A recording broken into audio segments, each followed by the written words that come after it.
ជម្រាបសួរនិងសួស្តីដល់បងប្អូនថ្នាក់ទី12ទាំងអស់និងទី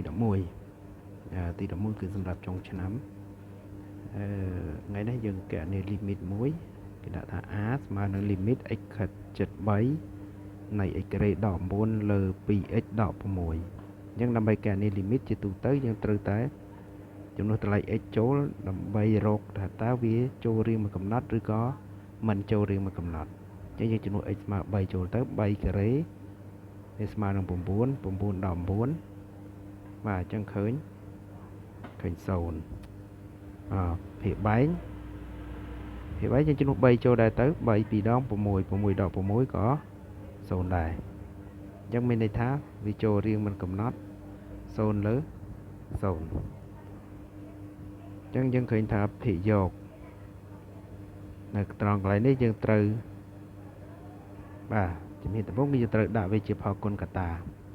អញ្ចឹងដើម្បីដាក់ជាផលគុណកតាយើងសង្កេតឃើញថា9អាចសរសេរវាទៅជាការ៉េប្រកបបានគឺ3ការ៉េអញ្ចឹងភាគបែងរបស់យើងដាក់ 2x ដក6មកវិញសិន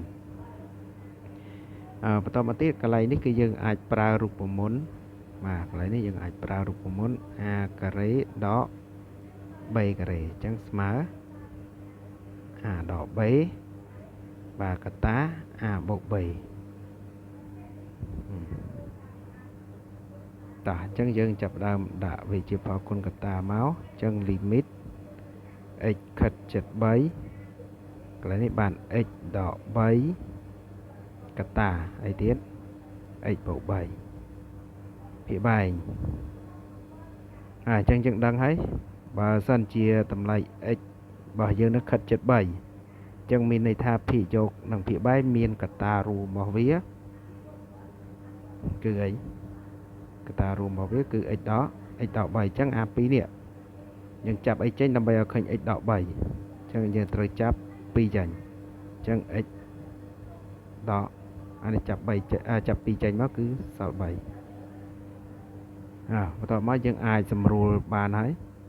កន្លែងនេះយើងសម្រួលវាមកនេះសម្រួលx ដក3នេះសម្រួលនឹងចេញមកអញ្ចឹងស្មើនឹងអីគេ limit x ខិត73នៃអី x បូក3លើ2បាទអញ្ចឹងស្មើតទៀតបាទអញ្ចឹងកន្លែងនេះពេលដែលយើងដាក់វាជាផលគុណកតារួចហើយបាទយើងត្រូវសម្រួលកតារួមចោលដំណាក់កាលទី2របស់វារួចហើយវាសល់ប៉ុណ្ណឹងអញ្ចឹងកន្លែងហ្នឹងគេហៅថាគណនា limit នៃកន្សំថ្មីអញ្ចឹងយើងជំនួសលេខ3ចូលទៅអញ្ចឹង3បូក3លើ2អញ្ចឹង3បូក3 6លើ2មកអញ្ចឹងស្មើនឹងអីស្មើនឹង3អញ្ចឹងបាទអញ្ចឹងចម្លើយ limit របស់យើងនៅពេលនេះគឺស្មើ3បាទអញ្ចឹងសូមអរគុណច្រើនសម្រាប់ការតាមដាន